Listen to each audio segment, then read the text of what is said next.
If people cannot trust, they cannot enter into healthy relationships. But, and this may be over the line, it may be wrong, but if people cannot trust, they cannot be saved. That's right. Is that wrong? No, that's the root of faith is trust.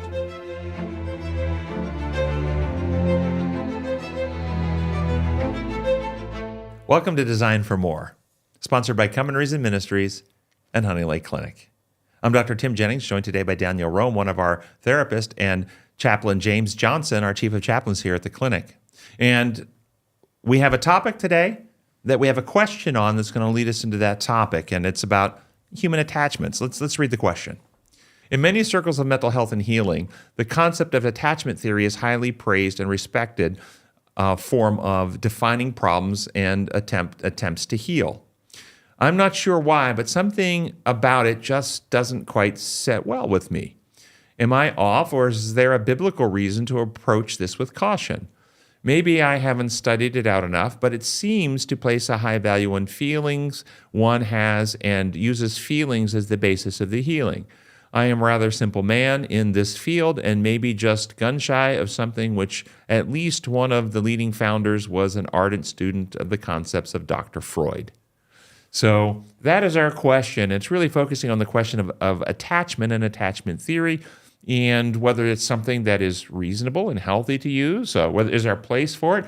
Is there maybe a way that it could be applied in ways that are not as adaptive or healthy or appropriate? Is it biblically sound, not biblically sound? A lot of questions about it. Have y'all heard of attachment theory? Absolutely, yeah. So what kinds of things have you heard? Yes, as a therapist, a lot of my colleagues and people that I know use attachment theory, and the way that they describe it is the way that someone attaches to their primary caretaker at birth can determine the way that they attach to people later in life. So that can be either they secure in themselves, or maybe they attach in an insecure way that causes conflict and instability in relationships. So before we get into parsing out these terms, what they mean, function, any examples of, an adult who, or the problem, what happens when just taking what you said, yes, insecure attachments versus secure attachments, what does that look like in a life as it progresses? Insecure attachments results in what kinds of things? Secure attachments results in what kinds of things? Yeah, so secure attachment looks like a complete individual identity, an ability to connect with other people without being overly reliant on them for one's own well-being.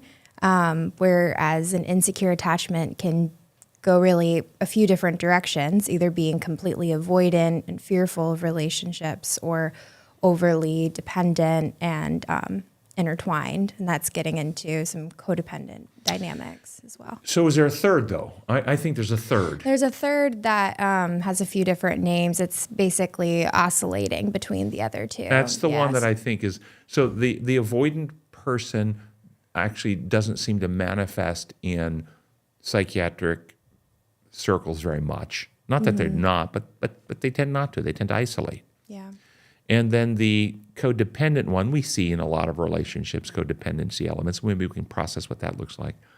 But the oscillation means you move, it's like a waveform, up and down, up and down, up and down. So attachment, and breaking of that, or approachment in the way the psychiatric parlance goes, that you seek intimacy, are frightened by intimacy, and then do something to poison the relationship to cause distance where you feel safer, but then you're feeling isolated and alone, and that frightens you, so you do something to try to repair the relationship, but then it gets too intense again, so you then poison the relationship. So it's an oscillating relationship like this. That would be another manifestation of insecure attachment. Yes.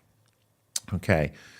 So for Pastor, anything you want to add this far? I'm excited about this topic because, coming from a primarily pastoral theological concept, when you describe it, I get tons of examples and ideas, but it's great to be able to put a name to what I've seen happen in the world, and especially in the church, where we get, I think, a lot of confusion between what is healthy for a human being to be versus what can lead to unhealth.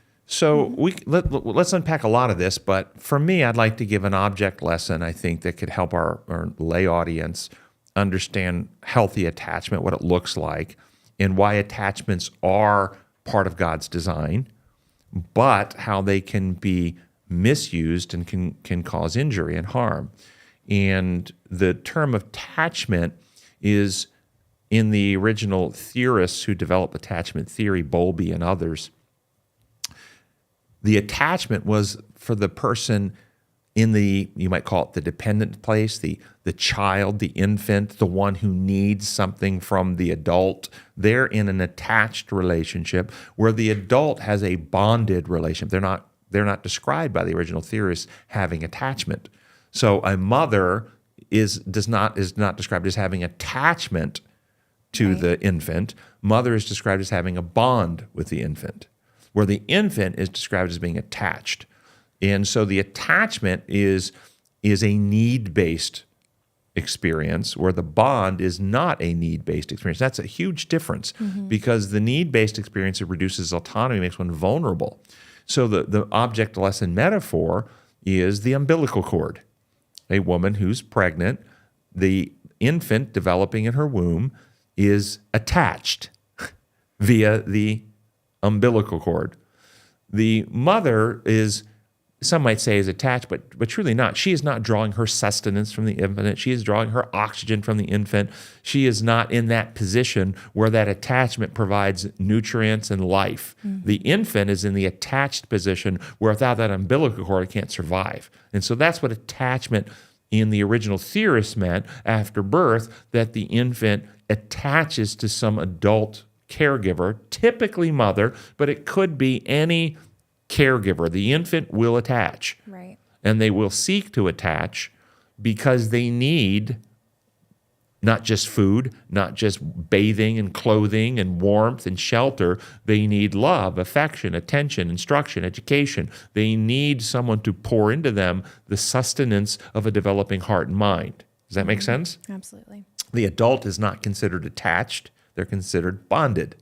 Right. Okay, so with that in mind, can we use that object lesson? And I'd like you to keep piping in here as well, somebody who doesn't have necessary training in that, and be processing, okay, what would you see as potential problems? Use the mother umbilical cord example, the godly designed attachment, to how that umbilical cord attachment could become a problem.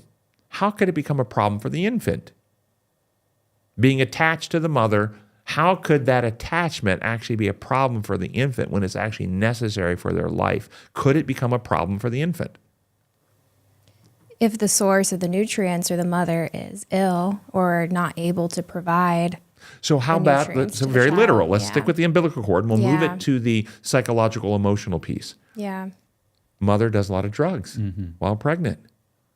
That umbilical cord in God's design, which is necessary for their life, which should bring nurturing sustenance, it now is bringing toxins and poisons. So now that attachment is not bringing health, it's actually bringing harm. But they can't live without it. So they can't connect, they can't cut that attachment. They can't so understand that this is a very powerful dynamic. Yes. The baby, the infant growing in the womb, is being harmed by the attachment they have, yet they cannot sever the attachment. Right. Is there a lesson there in early childhood development? Absolutely. Let's unpack that.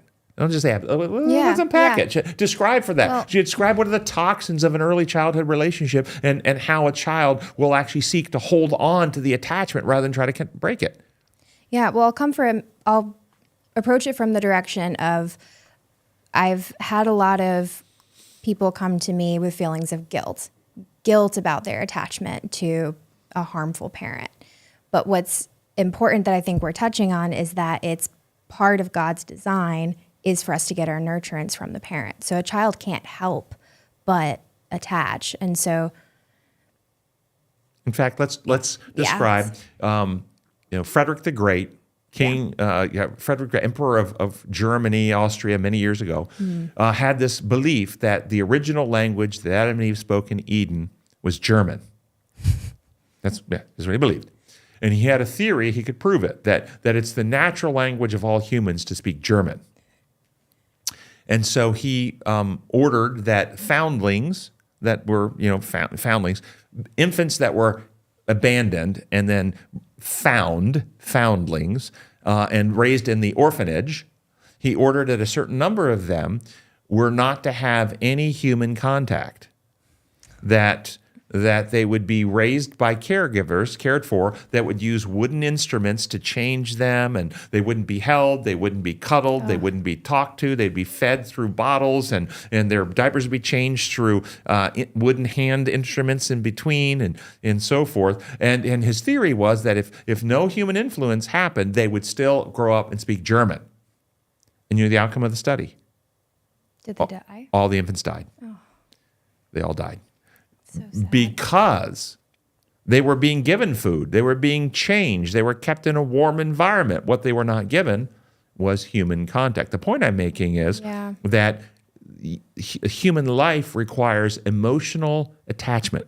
Yes. Relational attachment. So the infant, once born, is to be put on the mother's breast, not just for the physical milk, the emotional milk, the love, the caressing, the tenderness. Now, we know with brain science, when that happens, that it helps develop the higher cortical circuits, which calm the brain's fear and anxiety circuits when they have an affectionate, attentive mother, neurobiologically. But then psychologically, they begin to form internal to themselves who they are, their value, their worth, security in the world, and all the elements of a healthy identity and individuality is formed out of that attachment. So they're receiving emotional and psychological nurturance from a healthy relationship with mother. Right. So I point that out so that we look at the, again, very concrete and literal, mother, umbilical cord, infant providing oxygen, blood, nutrients. But if you poison that attachment and flow, fentanyl or cocaine or alcohol or nicotine and tobacco, whatever, then you will actually begin poisoning, and depending on how much of that you do, you will alter and change the development and hurt them and harm them. But because if you cut that umbilical cord in the womb to prevent the toxins from flowing in, you kill the infant. Yeah. So there is no cutting. And so the point I'm making with this study is to try and cut the attachment to the dysfunctional person without providing another attachment that's healthy would result in their death anyway. So the infant cannot cut that dysfunctional tie. It won't work. They have to have an attachment. Yes, absolutely.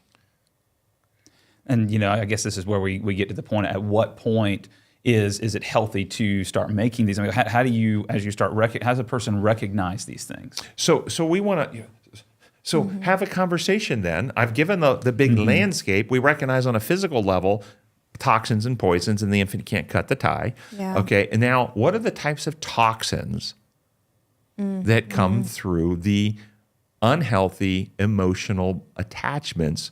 What are the things that will feed into the developing heart and mind from an unhealthy parent?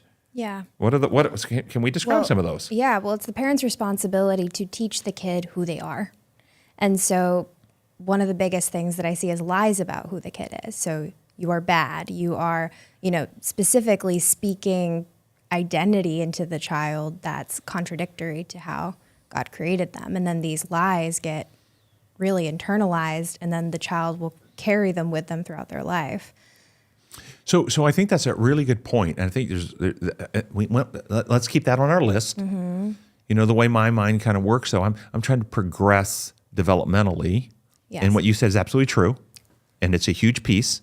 Another one is keeping But before we get to that speaking in, I mean, that child's at least, 3 years old by the time that happens? Yeah. So does the toxin not start until they understand language, or can the toxin start before they even understand language? Well, the toxin can definitely start if there's not a... Yeah. So we're talking about attachment theory here. So I guess not meeting fundamental needs. So maybe inconsistency in feeding, inconsistency in physical connection. Okay, yeah. Now we're getting there. Yeah. So unreliability in the parent is where the child is not attended to in a reasonable way. Consistent way, yeah. Reasonably consistent way. I say reasonably consistent because it's not every single time. It's the majority of, a mother might, be so exhausted she oversleeps one feeding or something. Right. That's not going to cause any attachment issues. Right. But A pattern of inconsistency will. Yeah. And that neglect. Neglect does not provide the experiential contact necessary for healthy attachments to form. Abuse. Abuse can happen before language. Yeah. How about this? What would you say would happen to a child who is provided physical contact with the mother or father, fed consistently, changed consistently, from an attitude of resentment and disdain?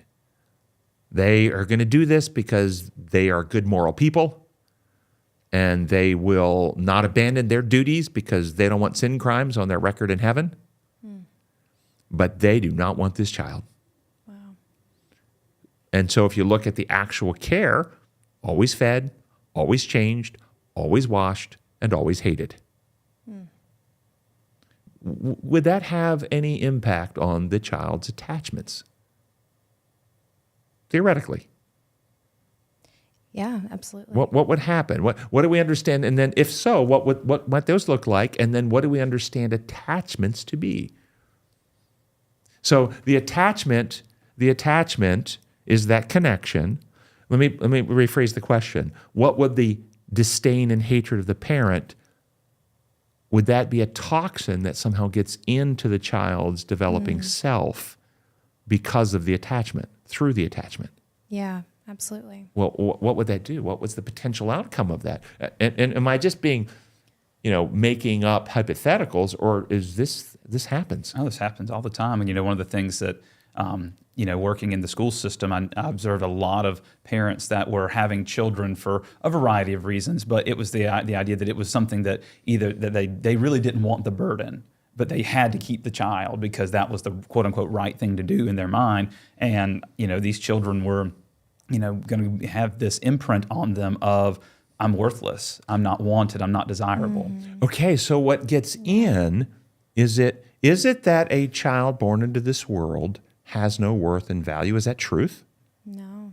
Or does a child born into this world have value? Absolutely. Yeah. And where's that value come from? From the love and affection of the parent?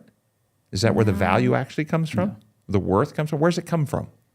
They were created in God's image. It's inherent in their Yes. being. Yes. So their value and worth is not dependent on the parent's attitude. However, It becomes internalized.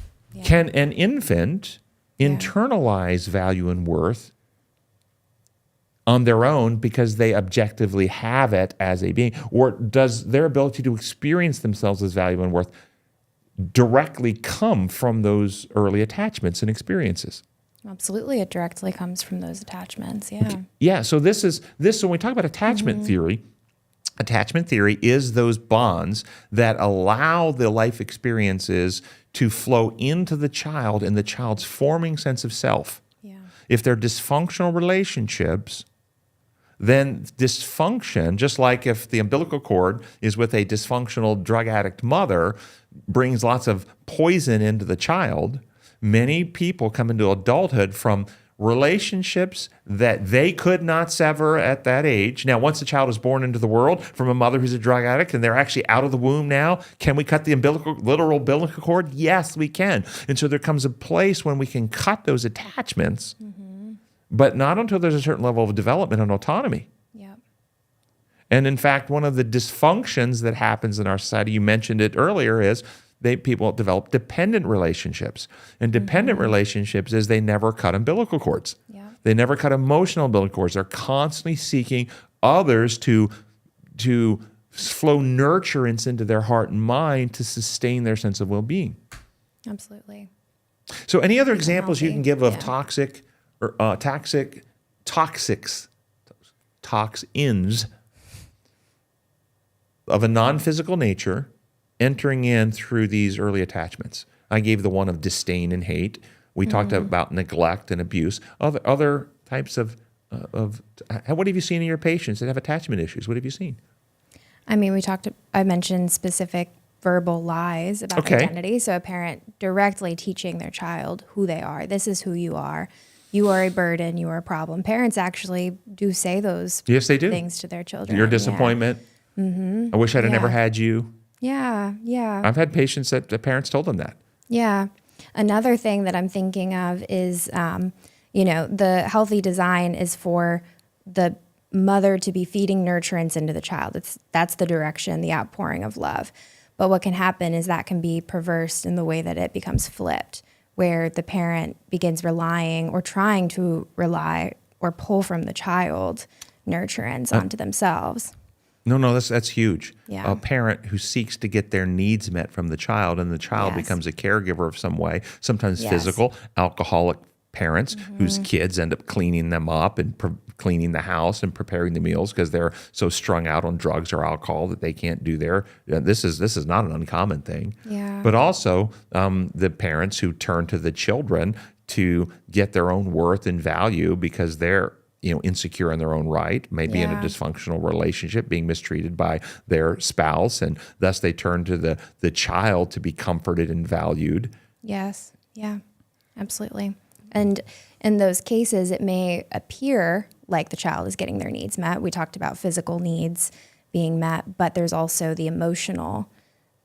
So we can recognize there are lots of attachment theory then would be the theory of understanding how early childhood bonds, attachments, relationships help form their inner world, their sense of self, their capacities for trust. And I think this is the big one we haven't mentioned. I think the attachment thing that's true, it is a bond that God designed for healthy parenting to love, nurture, provide affection, give value. So the child, not through words only, cognitive, but much deeper on an experiential level, experience themselves as having value, experience themselves as being loved, experience the world as being predictable and reliable because they're predictable, reliable, and that helps build an internal world of well-being, reduces anxiety, reduces fear, and ultimately creates a foundation where they can trust. That's the deal. Yep. If people cannot trust, they cannot enter into healthy relationships. Mm-hmm. And if they cannot trust, Chaplain, I'm about to say something potentially inflammatory. No. I want you. It may be you talked earlier about not being in an extreme, and this may be over the line. It may be wrong. Shoot it down and pull me back in. Get me back in the bounds. Okay. You got it. But if people cannot trust, they cannot be saved. That's right. Is that wrong? No, that's the root of faith is trust. I mean, when we look at any healthy relationship, it has to be built on the belief that that person is trustworthy. They will do what they say. They are going to be faithful, as much as we can expect any human being to be. But we cannot move into a healthy relationship with God if we don't know how to actually trust in a healthy way. So isn't that, as you say, the root of salvation is a person comes to a real place where they trust God with their lives. That's right. They trust Him. Mm-hmm. And if they actually can't trust, then they can't ever open their heart. And so I see the big problem that attachment theory has helped us identify are people who've had dysfunctional early childhood experiences that harmed both their sense of self and their capacity for trust. Right. They have almost always a warped sense of self. They don't know who they are. They have insecurities. They have a longing of the heart, but they have been hurt. They've been burned. They've been ridiculed. They've been put down. They've been abandoned. Life's unpredictable. Life's unreliable. And so it's scary. It's frightening. So fear goes up. And when people get fearful, they get self-protective. So they will end up with isolation, Yep. the avoidance. Yep. Don't make bonds. Don't open yourself up to get hurt again. It's safer not to. That's one defense against that. Or they go down the trail of seeking constantly to be cared for by somebody, trying to get that need met, but they abase themselves in various ways. They don't form a healthy sense of self. They allow other people to exploit them. They become that codependent person, needy, and lose a sense of individuality and just do what they're told. Yep. Or they go in that oscillating relationship where they desperately want it, but as they get closer to the point where they actually have to truly trust, it's terrifying because if they trust, they can really they get hurt again, and they don't want to get hurt again, so they poison it. They do something to cause conflict in the relationship. They distance, and they're only alone, and then they desperate, and so they oscillate. Yeah.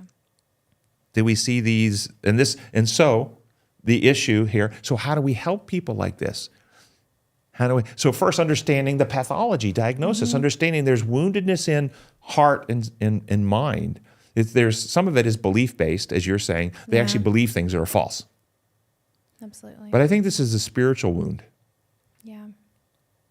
I think this is a spiritual wound, not primarily psychological. Interesting. Psychological would be their beliefs that they form secondarily to the experiences that they had.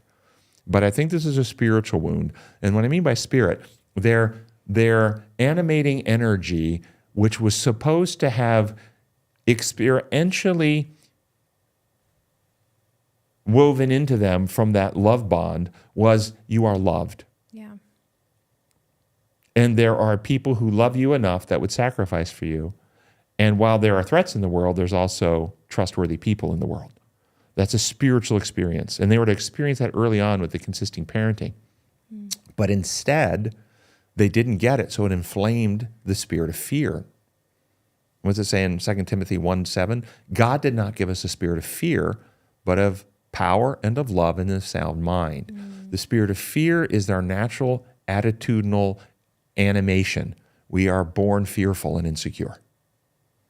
And the child needs the healthy attachment to give healthy love and nurturance, affirmation, cuddling, caring, healthy discipline, accountability from a parent who is doing this for the best interest of the child consistently and reliably. That's a spiritual experience that then translates into a psychological experience of a developing identity of how the world works. Yeah.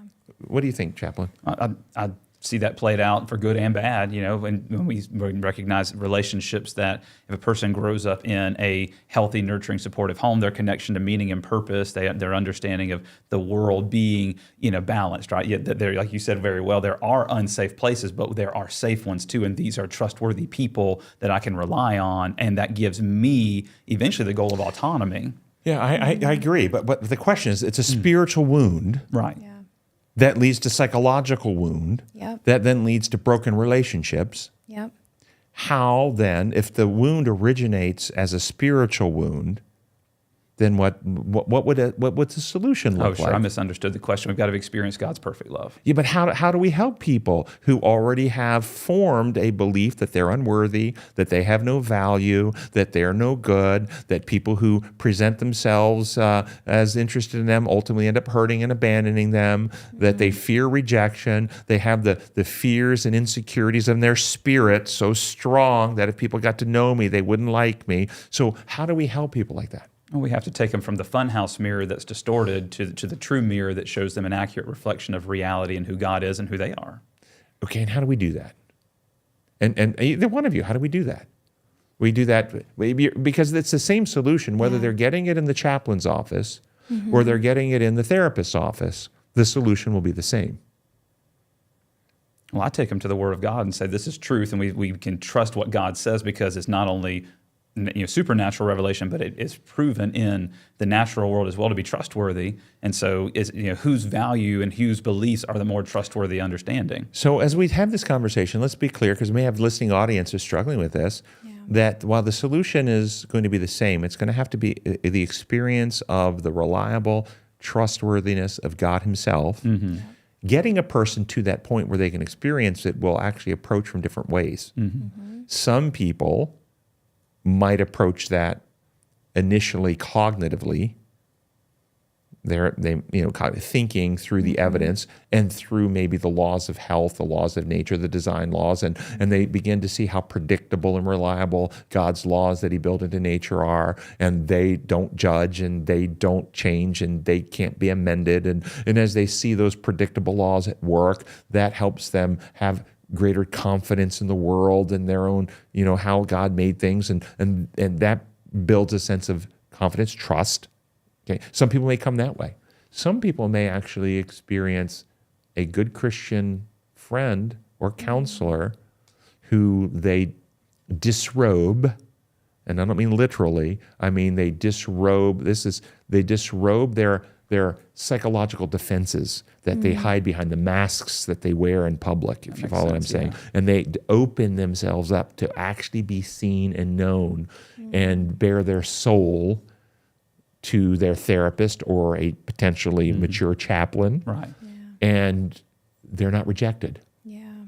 They actually experience that even though they've maybe lived a rough life and gone through some horrible things, maybe made some poor choices that they're ashamed of, that the person that they're dealing with, they experience the love of God from. That person sees them as a child of God who's wounded in need of healing, not a criminal or a valueless person who needs rejection and condemnation. So that experience, that's relational, but it's also spiritual, isn't it? Absolutely. So if I'm understanding you right, you would say that the cure for unhealthy attachments and unhealthy self-worth and misunderstanding would be healthy relationships. So healthy relationships can only exist with healthy people. So the insecure, broken person cannot actually have a healthy relationship until they heal their wounds. They can meet healthy people, and from the healthy person, start getting healthy nurturance, healthy boundaries, a healthy speaking of truth and love, healthy opportunities to engage. But until they deal with themselves, that relationship, even if it's a healthy person, still won't be a healthy relationship. Yep. So that, and I see that happen a lot with people who they mean well, they meet the person that's got this attachments, and that person starts to feed off of them and get their self-worth from this healthy person. And it can actually, if they don't have that health, they don't know how to put those boundaries, they can actually end up having their own inner struggles, because here's this person I love very much, but they're just a drain on me because they're constantly seeking their validation from me. And what happens is that empathic people in relationships with people with attachment issues with good hearts will often end up making the problem worse, and it's called colluding. Okay. They Yes. collude with the pathology by allowing the dependent person to depend on you rather than developing and healing their own inner person. And so the attachments that people form are as God designed, just like an umbilical cord. Yep. The umbilical cord in God's plan is a healthy attachment and is designed to bring healthy nurturance for the development of the fetus up until the point where they're born. And then it's God's intention that that attachment be cut. Yep. And so emotional attachments then take the place of the umbilical attachment for the speaking into the child, all of these things we describe for their developing sense of self, until they grow to the point that normal human development happens between age 17 and 25. There's a developmental phase called separation, individuation, where attachment is cut. Yes. And we are no longer attached, needing my parents or someone else to speak into me for me to experience wholeness, well-being. I have gotten the nurturance, the development, the affirmation, the love, the perspective, all these things that have brought me to this point. Now I separate and form my own individuality, my own identity, my own personhood, and I can be separate and distinct emotionally, mentally from my parents. And we can disagree on something, and I don't collapse under condemnation if my parents think that I'm stupid because I believe this and they believe that. It's like, okay, persuade me why this is a better way to see things. I'm open for persuasion, evidence, and truth, but I have my own mind, my own individuality, my own capacity for thinking, and my own now only healthy long-term attachment where we constantly are getting sustenance and nurturance to maintain our well-being is our attachment to our Heavenly Father or Jesus Christ or the Holy Spirit, because they're all in one. That's big. Yes. That makes sense. Yes. And that is to transition. Some people will do it earlier than 17, but ultimately the transition is our attachment is to our Heavenly Father. Right. So what do we do when, one of the things that I've seen with teenagers a lot, those teenage adolescent years, they're very heavily connected to media, to music, to movies, to the internet, things like that. And one of the themes that comes up a lot when it comes to relationships and these avenues of entertainment is I need someone to complete me, to make me whole. So what you just threw out sparked in my mind an idea of how nefarious, and I might even say, innocuous, nefarious people will take advantage of dysfunctional attachment. Gangs, an individual with no sense of connection, no sense of identity, no sense of they find their identity in the gang.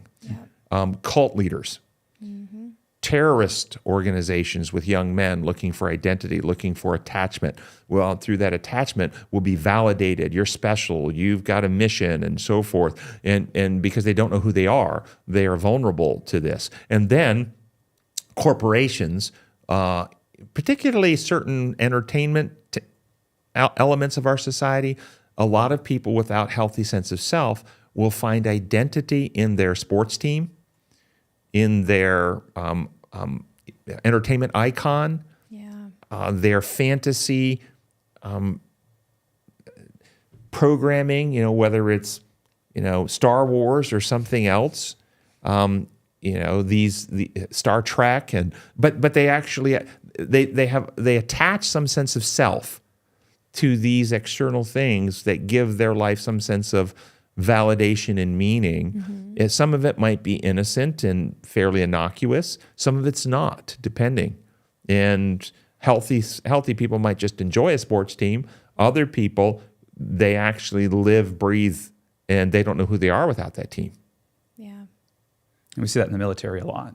There are some people that come in and the military becomes part of their life, where they use it as a tool to go to school or to get a skill and travel, things like that. But then there are those that they become, their identity is so enmeshed with that when they get out for whatever reason, whether it's injury, finishing up a contract, retirement, they don't know how to live outside of that atmosphere. Yeah, and so what we described there are the attachment that never separated and individuated. And so immature people may come into the military, and the military acts as a family with parents, commanding officers that set the rules, discipline the disobeying children, and set the structure, give your monthly allowance, your paycheck. And if you operate inside, you don't have to actually, the military is a very structured environment. And if you operate inside the structure, you can do very well. But if you never separate and individuate, then you may have this hard time. So it can be a place of healing for people who come from dysfunctional homes. As they come into the military, they find that they are valued, they are validated, they're given structure. And if they then internalize that and form their own identity and then learn to think for themselves, sometimes they can mature. Other times they don't. Right. Yeah. So what do we do when how do we help people recognize that they have unhealthy attachments? So Jesus said those who are well, he did not come for those who are well, but those who are sick. We can't help people who in their own mind do not recognize they have a problem. Yep. They have to first recognize that there's something wrong. And typically it is the painful consequences of dysfunction that cause people to recognize something wrong. It's not their own dysphoria, their own emptiness, their own loneliness, their own broken relationships that cause them to recognize something's wrong. The very immature person will struggle to look inward and say, okay, what is it about me that this is my third alcoholic husband that I've married? Instead, they will continue to go, all these alcoholic losers are the problem. They won't actually say, well, yeah, but I've picked 3 alcoholic losers. Why would I find those people attractive, having had 3 of them in the past? Or, and this is true, people will marry an abusive spouse and marry another one, or date one and then date another and date another. And some will actually go, okay, what's wrong with me that I keep dating these losers, these people who beat me up? Others will not. They will only say, well, men are just a bunch of abusing losers. And they won't actually recognize that there's something in them that finds those types of people attractive. Yep. And so it's when we have a person that has come to the point that they recognize they're not happy that we can then have the conversations and recognize that something's going on with them if there's a pattern of dysfunction that keeps repeating, and we can help them heal that. Yeah, absolutely. Now, does that sometimes require them to, obviously an abusive spouse, that would be understandable. They need to cut that relationship off. But let's say the parent was the cause, like we kind of mentioned in the beginning. How does a person who recognizes, wow, I developed an unhealthy attachment through the way I was brought up, but I love my parents, I love my family, what's the secret sauce to being in a healthy attachment in your own identity and still keeping those relationships? So let's define words again. Okay. Yeah. Attachment means in the language we're using here, you're dependent in some way. Okay. So the infant is attached through the umbilical cord or the early bonds. But healthy development means we break those attachments, we cut them. And then we have bonded relationships, not attached relationships.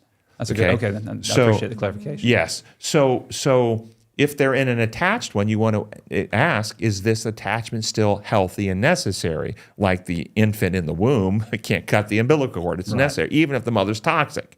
Early childhood experiences, and this is one of the difficulties in dealing with abuse in childhood, is that you can remove a child from an abusive parent. If you can't help them form an attachment with someone else, you might stop the toxin, but you might cause more of a different nature of the problem. So kind of like what we see sometimes in foster care. Right. This is what the foster care problem is, that you're removing them out of the overt physical or sexual abuse. And this is why I said earlier, I'll come back and circle this. Kids who are in homes in which they're physically abused will almost always defend the abuser. Yes. Well, if you had a cognitive and conscious infant in a womb whose mother was doing drugs or alcohol, and someone said, oh, there's drugs and alcohol going through that umbilical cord, let's cut the umbilical cord. If the infant could do something, would they want to help you cut that umbilical cord or stop you? They will stop you. Yeah, of course they would, even though it's toxic. And so when you understand that dynamic, I don't think our social service programs really understand the dynamic of what they're doing. We certainly have to intervene to help stop child abuse. At the same time, though, how do we mitigate the loss of the attachment relationship? Serial foster homes might be physically safe, but then we're back to that place of not getting the actual affirmation and affection and developing soul needs. Yeah. And so there's a lot of spiritual injury, I think, that happens to these individuals because of the dysfunctional parenting that causes toxic stuff to go through the attachment relationship, and then social services coming in and cutting the attachment to protect them from the toxic stuff, but not resupplying an attached relationship. Yep. Yeah. And something that I've seen is people then get stuck as they get older in that childlike mindset of waiting for someone to come and be the healthy parental source. So sometimes they will. In early childhood and middle childhood, it requires experience. The experience of someone who will love and affirm them through difficult times. Later, after age 17 and the longer, all the way up to 25, as the prefrontal cortex develops, then through good therapy and truth applications, they can come to work through the past, can't change the past, and through internalized truth of who they are as revealed in God's word, and come to a point that they can reach out with their own minds to God, and they can experience healing of their souls even without that childhood experiencing. But it requires a certain developmental level to be able to engage the hardware. The cognitions are not there to be able to think on that level. Before age 15, most, at the minimum, and it's often later, that people can't abstract think. They think very literally and concretely, and therefore it's hard for them to process. They only experience their injuries and wounds, and they only distrust and fear, and it's hard for them to really reprocess the wounds that happened in the past until their brains have developed a little bit higher level. And I think this is why, neurodevelopmentally, these capacities, why Jesus said, woe to those who harm the little children. Yeah. Because you harm the little children, you really create problems that can be healed, but it often takes a long time with a lot of effort. And when you talk about that healing, and this may be a rabbit trail, but is grief like you see a person who comes to, they're 28 years old, they're going to therapy, they recognize, wow, a lot of the mess that I went through was because of the attachment, the unhealth in my family being raised up. To make peace with their past and move forward, is grief an element that you guys usually bring into the therapeutic process? Yeah, absolutely, because like what I said a second ago about how people hold on to it. They're waiting for something to happen. Maybe they're blaming themselves because if they hold their parents accountable, then they have to recognize the depth of the wrong that was done to them. And I think grief is part of releasing that and choosing to mature. So the grief, though, is often missed in the sense that they think they're grieving the parents they had. Right. They're not. You have to speak truth. What they're grieving is the wish and the dream for different parents. Yes. If they were actually truthful, they are not actually grieving the loss of abusive, dysfunctional, neglectful parents. Correct. That's actually a relief. to not have that constant negativity being spoken in or experienced in their life anymore. But the normal defense against that is to hold out an unconscious wish or longing for a loving, nurturing parent. And then the way that gets acted out in relationship is that the unconscious wish is acted out by the person, the child, seeking to do whatever they can to get the parent to finally be the good, loving parent. So they're constantly in this codependent relationship in which they try to do something to finally merit and get the parent to validate, approve, and love them in some way. But the parents are broken. They're dysfunctional. They never do. And so there's oscillation of approachment, rapprochement, and then they repeat that in other relationships. So there needs to be a grief. There needs to be acceptance of the truth of who they were, and then you grieve the fact that you didn't have loving, nurturing, supportive parents, and you're never going to have them. And that's what they don't want to give up. They want to hold on to the dream that maybe one day I will, but they can't heal until they actually grieve the fact that they grieve the fact of the dream, the wish, not the reality, because the reality is not something to be held on to. Yep, absolutely. Well, anything else you guys want to say about attachment before we wind this down? I just really want to reiterate that this is stuff that can be healed. I think a lot of people listening might relate to some of the experiences that we described. And I just really want people hearing to know that this is not something that has to be a permanent injury, a permanent wound, and that it really can be healed and relationship with God is possible. So what I want to have people understand is that attachments are designed by God to be bonds through which, whether it's the physical umbilical cord or the emotional attachment, through which healthy nurturance, whether it's physical with the blood and nutrition, oxygen in the womb, or emotional, psychological, spiritual in the early childhood period, is to flow into the developing human being. These are the attachments. However, I want people to understand in God's design, the attachment is to be cut at some point as you form a healthy individuality and stand autonomously in your relationship with your Creator. And then you end up engaging in healthy bonded relationships. So the idea here is not we want to help people to have healthy attachment. We want to help people sever attachments and become autonomous. So thank you for joining us today. If you have questions, send those into questions@designformore.net, questions@designformore.net, and we'll see you next time. Thank you for joining us on Designed for More, brought to you by Come and Reason Ministries and Honey Lake Clinic. Also, don't forget to check out our other podcasts for more inspiring content.